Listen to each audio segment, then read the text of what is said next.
बिस्मिल्लाहिर्रहमानिर्रहीम, अस्सलाम वालेकुम। मैं हूं सैयद बाबर गर्देजी। BEC चैनल के ऊपर आप सबको वेलकम। आज के टॉपिक में हम फाइनेंशियल मैनेजमेंट को और एक फाइनेंशियल मैनेजर के रोल, रिस्पॉन्सिबिलिटीज़ और ऑब्जेक्टिव के हवाले से डिस्कस करेंगे। तो सबसे पहले हम देखते हैं जी कि फाइनेंशियल मैनेजमेंट क्या है। फाइनेंशियल मैनेजमेंट कहते हैं मैनेजमेंट ऑफ मनी की मैनेजमेंट को बेसिकली हम फाइनेंशियल मैनेजमेंट कहते हैं। It is the process with concern to the acquisition of funds or money and for effective and efficient utilization for the business resources is called financial management। कोई भी कारोबार हमारा हो, चाहे वो सोल प्रोप्राइटरशिप हो, पार्टनरशिप हो या फर्म या कॉरपोरेशन हो, तो उसके लिए फाइनेंस एक लाइफ ब्लड की पोजीशन रखता है। इसकी बड़ा इसेंशियल होता है हर कारोबार के लिए हमें फाइनेंस जो है। इसलिए इसकी मैनेजमेंट को बेसिकली जितना पैसा है, पैसे को मैनेज किस तरह से किया जाना है, कैसे पैसे को इकट्ठा कर रहा है, उसको कारोबार में कैसे इन्वेस्ट करना है, इन्वेस्ट करके रेवेन्यू को कैसे जनरेट कर रहा है ताकि हम अपनी इनकम के ऊपर जो है, अपनी इन्वेस्टमेंट के ऊपर हम रिटर्न ले सकें, हम प्रॉफिट कमा सकें। तो बेसिकली इस सारे प्रोसेस को हम फाइनेंशियल मैनेजमेंट कहते हैं। फाइनेंशियल मैनेजमेंट को समझने के लिए सबसे पहले हमारी फाइनेंशियल इक्वेशन जो है उसको समझना बड़ा ज़रूरी है। अब अकाउंटिंग इक्वेशन तो आपने सुनी होगी, लेकिन फाइनेंशियल इक्वेशन भी उसी के साथ मैच करती हुई है। फाइनेंशियल इक्वेशन हमारी क्या है जी कि बिजनेस रिसोर्सेज बराबर होते हैं आपके फाइनेंशियल रिसोर्सेज के। अब बिजनेस रिसोर्सेज आपके क्या हैं? बिजनेस रिसोर्सेज को हम देखते हैं तो ये तमाम एसेट्स जो ऑर्गेनाइजेशन के होते हैं वो बिजनेस रिसोर्सेज होते हैं। ये ऐसा रिसोर्स होता है जिससे आप रेवेन्यू जनरेट करते हैं। तो ये आपके, इसको अगर हम डिवाइड करें कैटेगरीज के अंदर, तो हम ये देखते हैं कि एसेट में करंट एसेट, फिक्स एसेट या लॉन्ग टर्म एसेट्स जो हैं वो आपके रिसोर्स होते हैं। अब इनको हम टेंजेबल और इंटेंजेबल एसेट भी कहते हैं। टेंजेबल एसेट जो फिजिकली एग्जिस्टेंस रखते हैं और इनटेंजेबल एसेट आपकी ऑर्गेनाइजेशन के गुडविल, कॉपीराइट्स, इस तरह के एसेट। लेकिन जितने भी एसेट्स हैं ये सारे के सारे आपके रिसोर्सेज हैं। अब इन रिसोर्सेज को एक्वायर करने के लिए हमें बेसिकली पैसे की ज़रूरत होती है। उसी पैसे को हम फाइनेंस कहते हैं। अब ऑर्गेनाइजेशन के अंदर हम उस पैसे को किस तरह से इकट्ठा करते हैं, उसके दो वे हैं। एक को हम कहते हैं कि डेट फाइनेंसिंग, यानी हम कहीं से उधार ले लें, लोगों से या बैंकिंग इंस्टीट्यूशन से हम लोन ले लेते हैं, शॉर्ट टर्म, मीडियम टर्म और लॉन्ग टर्म लोन ले लेते हैं। तो ये हमारी डेट फाइनेंसिंग हो गई। जो मालिकान यानी सोल प्रोप्राइटरशिप में तो सारा पैसा मालिक खुद लेके आता है, जिसे हम कैपिटल कहते हैं। पार्टनरशिप में पार्टनर के शेयर्स होते हैं, ठीक है। पार्टनर जो पैसा लेके आते हैं वो पार्टनर्स के कैपिटल्स होते हैं। वो ऑर्गेनाइजेशन के अंदर शेयर जो है उनको सेल आउट किया जाता है और शेयर होल्डर की तरफ से इन्वेस्टमेंट की जाती है। तो इसको हम कहते हैं ये इक्विटी फाइनेंसिंग है। बेसिकली ऑर्गेनाइजेशन क्योंकि एक सेपरेट एंटिटी है, तो इस एंटिटी को जो भी पैसा आएगा वो इसके लिए एज ए लोन ही होगा, चाहे वो आपने उधार लिया हो कहीं से या मालकान से लिया हो। तो इसीलिए हम इसको कहते हैं कि डेट फाइनेंसिंग और इक्विटी फाइनेंसिंग। अब जब हम डेट फाइनेंसिंग को हम देखते हैं तो डेट फाइनेंसिंग के अंदर हमारी फिर उस फाइनेंस को हम मजीद दो कैटेगरी के अंदर डिवाइड करते हैं। एक को हम करंट लाइबिलिटीज़ कहते हैं और एक को लॉन्ग टर्म लाइबिलिटीज़ कहते हैं। जिस तरह एसेट्स है, हमारे करंट एसेट के अंदर हमारी कैश इन हैंड आ जाती है, इन्वेंट्री आ जाती है, मार्केटेबल सिक्योरिटीज़ हैं, अकाउंट रिसीवेबल्स हैं और प्रीपेड एक्सपेंसेस हैं। तो ये हमारा पोर्शन फर्स्ट पोर्शन होता है कि जिसको हम करंट एसेट्स कहते हैं। इसके इक्वल आपकी बैलेंस शीट के अंदर भी आप देखते हैं कि करंट लाइबिलिटीज़ का पोर्शन होता है कि जिसमें अकाउंट पेबल होते हैं, शॉर्ट टर्म लोन होते हैं आपके जो आपने पे कर रहे होते हैं, ठीक है। आउटस्टैंडिंग कुछ चीज़ें आपकी होती हैं, अखराजात होते हैं जो आपके ज़िम्मे होते हैं, वो आपने पे कर रहे होते हैं, अदायगियाँ कर रही होती हैं, तो इनको करंट लाइबिलिटीज़ कहते हैं। अगर हम फिक्स एसेट की तरफ जाते हैं तो फिक्स एसेट के अंदर आपकी जिस तरह बिल्डिंग है, आपके इक्विपमेंट्स हैं, फर्नीचर है, लैंड है, मशीनरी है, जो भी आप बिजनेस को चलाने के लिए, यानी ऐसे एसेट के अंदर आप इन्वेस्टमेंट करते हैं कि जिनका पर्पस ये होता है कि आप लॉन्ग टाइम के लिए इस एसेट को यूज़ करेंगे, इससे आप रेवेन्यू जनरेट करेंगे और ये आपके बिजनेस के साथ साथ बिजनेस को बेनिफिट देता जाएगा। तो इसको हम फिक्स एसेट या लॉन्ग टर्म एसेट कहते हैं। इसी तरह से जो आपकी फाइनेंसिंग होती है, long term finance banking channel से या अदर ऑर्गेनाइजेशन से आप लेते हैं, तो वो भी उनको हम लाइबिलिटीज़ कहते हैं। इसी तरह आपकी इक्विटी फाइनेंसिंग जो होती है इसके भी पोर्शन होते हैं। इसमें आपके प्रेफर्ड स्टॉक और कॉमन स्टॉक नॉर्मली होते हैं। प्रेफर्ड स्टॉक ऐसा स्टॉक होता है कि जिसके ऊपर आपको फिक्स परसेंटेज से डिविडेंड पे करना होता है, चाहे ऑर्गेनाइजेशन प्रॉफिट कमाए या ना कमाए, लेकिन उनसे कमिटमेंट होती है कि हम आपको इस स्पेसिफिक परसेंटेज की, इसीलिए हम कहते हैं कि उनको प्रेफरेंस दी जाती है कॉमन स्टॉक के अंदर। और common stock actual owner of the organization, owner of the firm होते हैं। ये वो लोग होते हैं कि जो ऑर्गेनाइजेशन के साथ साथ चलते हैं और रियल ऑनर होते हैं। अब हमने ये देखना है कि एक फाइनेंशियल मैनेजर की क्या जिम्मेदारियां हैं, क्योंकि सोल प्रोप्राइटरशिप के अंदर तो फाइनेंशियल मैनेजर, क्योंकि मालिक एक होता है, उसी का पैसा होता है, वही एक्टिंग वो मालिक भी होता है और वो ही फाइनेंस के तमाम मामलात, मनी रिलेटेड तमाम मैटर को वो खुद डील कर रहा होता है, लिहाजा वही एक्टिंग कर रहा होता है एज ए फाइनेंशियल मैनेजर। यानी मालिक भी वो खुद होता है और फाइनेंशियल मैनेजर के काम भी वो खुद कर रहा होता है। पार्टनरशिप के अंदर भी ऐसे ही होता है कि पार्टनरशिप के अंदर कुछ पार्टनर स्लीपिंग पार्टनर होते हैं, कुछ एक्टिव पार्टनर होते हैं। तो जो एक्टिव पार्टनर हैं उनमें से किसी एक को जिम्मेदारी दे दी जाती है कि आप फाइनेंशियल मैटर्स को आपने देखना है, तो वो एक्टिंग कर रहा होता है एज ए फाइनेंशियल मैनेजर। लेकिन क्योंकि फर्म या ऑर्गेनाइजेशन के अंदर आपके पास बहुत ज्यादा लोग होते हैं, वो एक आर्टिफिशियल पर्सन होता है, एक सेपरेट एंटिटी होती है, तो उसमें क्योंकि मालिकान बहुत ज़्यादा होते हैं, इसलिए सेपरेट ऑर्गेनाइजेशन के मामलात को चलाने के लिए सेपरेट मैनेजमेंट सिस्टम पूरा डेवलप किया जाता है। उनके अंदर एक रोल फाइनेंशियल मैनेजर का भी होता है, जो कि फाइनेंशियल कंट्रोलर के अंदर काम कर रहा होता है, अंडर काम कर रहा होता है। तो फाइनेंशियल मैनेजर का बेसिक पर्पज़ क्या होते हैं, यानी इसने जितना भी फाइनेंस ऑर्गेनाइजेशन के लिए फाइनेंस की जनरेशन करनी होती है, जो पैसा इकट्ठा करते हैं उसको फिर यूटिलाइज कर रहा होता है ऑर्गेनाइजेशन के अंदर, और उसको मेक श्योर कर रहा होता है कि ये यूटिलाइजेशन बेहतरीन यूटिलाइजेशन हो, जिससे कि प्रॉफिट अर्निंग में मददगार साबित हो। और उसके अलावा फाइनेंशियल मैनेजर जो है वो ये कोशिश ये करता है कि फंड्स के ऊपर हमें जो कास्ट आ रही है वो कम से कम हो, कास्ट को भी मिनिमाइज किया जाए। तो मेन पर्पस जो होता है इसका, एक तो फाइनेंशियल मैनेजर का जो मेन गोल होता है वो ये होता है कि ऑर्गेनाइजेशन के सर्वाइवल को यकीनी बनाया जाए, ताकि आपकी ऑर्गेनाइजेशन ऐसे फैसले लिए जाए कि जिससे organization in the long run करे। मार्केट के अंदर जो शेयर है उसको मैक्सिमाइज किया जाए, यानी आपकी सेल जो हो रही है, जो प्रोडक्ट आप प्रिपेयर कर रहे हैं उसको मार्केट के अंदर प्लेसमेंट ऐसे की जाए कि डे बाय डे उसमें उस सेल वॉल्यूम के अंदर इंक्रीज हो और आपका रेवेन्यू जनरेट हो। इसी तरह से जो कास्ट होती है, जितनी भी आपकी फिक्स कास्ट है या ऑपरेटिंग कास्ट है, उसको मिनिमाइज किया जाए।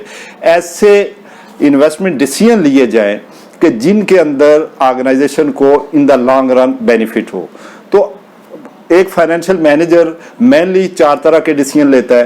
पहला डिसीजन उसका होता है फाइनेंसिंग डिसीजन, कि उसने ये डिसाइड कर रहा होता है कि मैंने कहाँ से, किन किन सोर्सेज से फंड्स को इकट्ठा कर रहा है, कौन कौन से सोर्स है मेरे पास, उन सोर्सेज से कैसे मैंने फंड जनरेट करता है। यानी ये फाइनेंशियल मैनेजर डिसाइड करता है कि मैंने कॉमन स्टॉक होल्डर से पैसा इकट्ठा कर रहा है, प्रेफर्ड स्टॉक की तरफ हमने जाना है, हमने बॉन्ड या डिबेंचर इशू करके तो पैसा इकट्ठा कर रहा है, या बैंक लोनिंग की तरफ जाना है, इंस्टीट्यूशन से हमने लोन लेना है। तो ये बेसिकली उसने ये देखना होता है कि हम फाइनेंसिंग कहाँ से पैसे को इकट्ठा करें।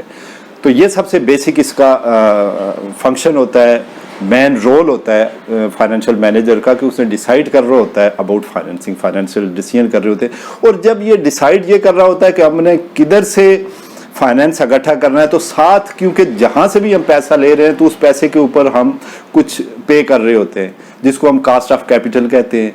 जितना भी फंड्स हम ले रहे होते हैं उसके ऊपर हमें कुछ ना कुछ पे करना पड़ता है। अगर हम लोन लेते हैं तो उसके ऊपर इंटरेस्ट पे करना पड़ता है। अगर हम प्रेफर्ड स्टॉक होल्डर से पैसा लेते हैं तो कुछ स्पेसिफिक डिविडेंड उनको पे करना होता है। कॉमन स्टॉक होते हैं तो इनको भी ईयर एंड के ऊपर ये भी इसीलिए इन्वेस्ट करते हैं कि ताकि इनको रिटर्न अच्छा मिले। तो हमें इस कास्ट को मद्देनजर रख के तो उसके बाद हम ये डिसाइड करते हैं कि हमने किन सोर्सेज से पैसा इकट्ठा कर रहा है। जब हमारे पास पैसा आ जाता है तो फिर इसके बाद हमारा नेक्स्ट लेवल आता है कि हमने इन्वेस्टमेंट डिसीजन कर रहे होते हैं। जब हमारे पास फंड्स अवेलेबल होते हैं तो फिर हम इन्वेस्टमेंट डिसीजन की तरफ जाते हैं, जिसको कि हम कैपिटल बजटिंग भी कहते हैं। तो इन्वेस्टमेंट डिसीजन ये होता है कि हमने अब ये डिसाइड करना है कि हमने कौन से एसेट परचेज कर रहे हैं कि जो हमें लॉन्ग रन के ऊपर जिनसे हमें बेनिफिट मिले, ताकि हम ऐसे प्रोजेक्ट के अंदर इन्वेस्ट करें कि जिससे ऑर्गेनाइजेशन को in the long run benefit हो, ताकि अल्टीमेटली जो पर्पस होता है ऑर्गेनाइजेशन का, फाइनेंशियल मैनेजर का मेन पर्पस जो होता है वो ये होता है कि maximization of the wealth of shareholder की जो वैल्यू है, शेयर होल्डर की जो वेल्थ है उसको मैक्सिमाइज किया जाए।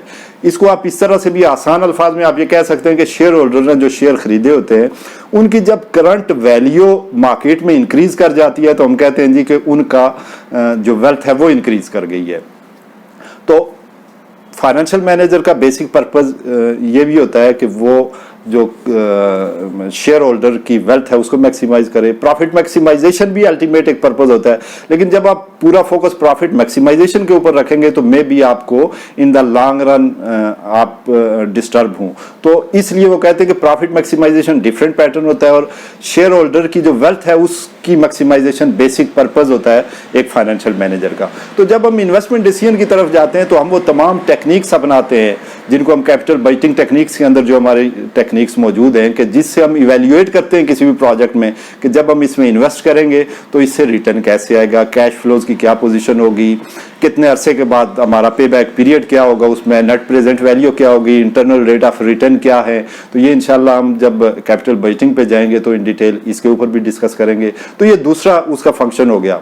फिर एक डेली का काम जो करना होता है उसको हम फाइनेंशियल मैनेजर के लिए वो भी बड़ा ज़रूरी होता है, उसको हम कहते हैं कि वर्किंग कैपिटल मैनेजमेंट, यानी आपके जो करंट एसेट है और करंट लाइबिलिटीज है। अब करंट एसेट क्या है? ऐसे एसेट जो with in 1 year convertible into cash हो जाते हैं उनको हम करंट एसेट कहते हैं। करंट लाइबिलिटीज आपकी ऐसी लाइबिलिटीज जो विद इन 1 ईयर आपने पे बैक कर रही होती हैं, उनको आप ज्यादा देर होल्ड नहीं कर सकते। तो बेसिकली इस सिनेरियो को इसके लिए बड़ी इफेक्टिव और एफिशिएंट एफर्ट चाहिए होती है फाइनेंशियल मैनेजर की कि वो वर्किंग कैपिटल को कैसे मैनेज करे ताकि डे बाय डे जो हमारी कैश की नीड है वो फुलफिल होती रहे। क्योंकि बहुत सारा कैश जो फंड्स आपके पास आए हैं, आपने प्रोजेक्ट के अंदर इन्वेस्ट कर दिया है, आपने इन्वेंट्री खरीद ली है, आपकी जो प्रोडक्शन लाइन के अंदर चला गया है, मैन्युफैक्चरिंग के अंदर पैसा लग गया है। तो इन तमाम चीज़ों को कंट्रोल करने के लिए उसको इंश्योर कर रहा होता है कि सफिशिएंट कैश मौजूद हो जिससे आपका कैपिटल का वर्किंग कैपिटल का सर्कल जो है वो डिस्टर्ब ना हो। तो वर्किंग कैपिटल क्योंकि एक अलग से हमारा टॉपिक भी है, इंशाल्लाह उसके ऊपर भी मैं डिस्कस करूंगा आपके साथ। नेक्स्ट और लास्ट वन जो आता है वो डिविडेंड के हवाले से आता है। ये भी फाइनेंशियल मैनेजर का एक प्राइम रोल होता है, एक उसका बेसिक जिम्मेदारी होती है कि उसने डिविडेंड पॉलिसी के हवाले से उसे बताना होता है। क्योंकि जितने शेयर होल्डर हैं उनकी ज़्यादा कोशिश ये होती है कि हमने जो इन्वेस्टमेंट की है हमें ईयर एंड के ऊपर हमें इसके ऊपर रिटर्न ज़्यादा से ज़्यादा मिले।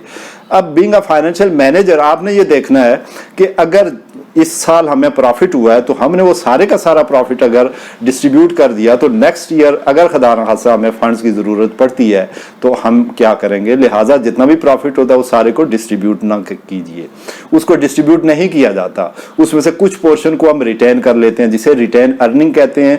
और हम इक्विटी के पोर्शन के अंदर बाकायदा उसको शो करते हैं रिटेन अर्निंग। और रिटेन अर्निंग में फिर आगे उसके भी 2 पोर्शन होते हैं, एप्रोप्रिएट रिटेन अर्निंग है, अनएप्रोप्रिएट रिटेन अर्निंग है।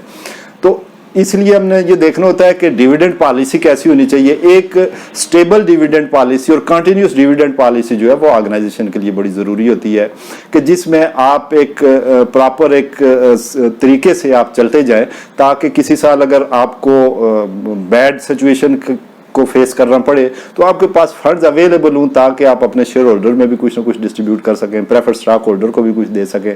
तो डिविडेंड पॉलिसी जो है ये एक इम्पॉर्टेंट रोल होता है एक फाइनेंशियल मैनेजर का। तो फाइनेंशियल मैनेजर ने बेसिकली देखना ये होता है कि जितना पैसा फाइनेंस की नीड है ऑर्गेनाइजेशन के लिए उसको राइट टाइम के ऊपर पूरा किया जाना चाहिए। उसके बाद कहाँ कहाँ इन्वेस्ट कर रहा है, इन्वेस्टमेंट डिसीजन उसके एक्यूरेट होने चाहिए, उनके अंदर एफिशिएंसी होनी चाहिए। और उनको कोशिश ये कीजिए कि जब भी आप डिसीजन मेकिंग करें, इन्वेस्टमेंट डिसीजन मेकिंग हो तो उनको कंक्रीट टेक्निक्स के ऊपर उनको अप्लाई करके तो तब आप उनके अंदर फाइनेंशियल मैनेजर अलाउ करे कि आप इन प्रोजेक्ट्स की तरफ जाएं, इनकी कैश फ्लोज अच्छी है, इनका पे बैक पीरियड अच्छा है। तो इन्वेस्टमेंट डिसीजन करते हुए उससे बड़ा कॉन्शियस रहना चाहिए। इसी तरह से वर्किंग कैपिटल, क्योंकि वर्किंग कैपिटल आपका मुतासर होता है तो आपकी डे टू डे एक्टिविटीज़ मुतासर होती हैं। डे टू डे एक्टिविटीज़ आपकी मुतासर होंगी तो फिर सर्वाइवल ऑर्गेनाइजेशन का मुश्किल हो जाता है। तो एक फाइनेंशियल मैनेजर बेसिकली ये उसी तरह से है, इस बैकबोन की हैसियत रखता है एक ऑर्गेनाइजेशन के अंदर कि जितना इफेक्टिव और एफिशिएंट वे से वो फाइनेंस को मैनेज कर रहा होगा, इतना ही इफेक्टिव और एफिशिएंट रिजल्ट्स जो है वो आपकी आउटपुट की सूरत में, प्रॉफिट मैक्सिमाइजेशन की सूरत में और शेयर होल्डर वेल्थ की मैक्सिमाइजेशन की सूरत में ऑर्गेनाइजेशन के सामने आएंगे। तो उम्मीद है आपको कुछ कॉन्सेप्ट समझ आ गए होंगे, क्योंकि इसी से रिलेटेड जो वर्किंग कैपिटल एक डिफरेंट टॉपिक है हमारा, कैपिटल बजटिंग, उसको हम डिटेल से डिस्कस करेंगे। इक्विटी और जो आपका डेट फाइनेंसिंग है, कैपिटल स्ट्रक्चर है, उसमें अलग इंशाल्लाह इनको डिटेल वाइज हम आगे डिस्कस करेंगे। तो बहुत शुक्रिया आपका, थैंक यू वेरी मच।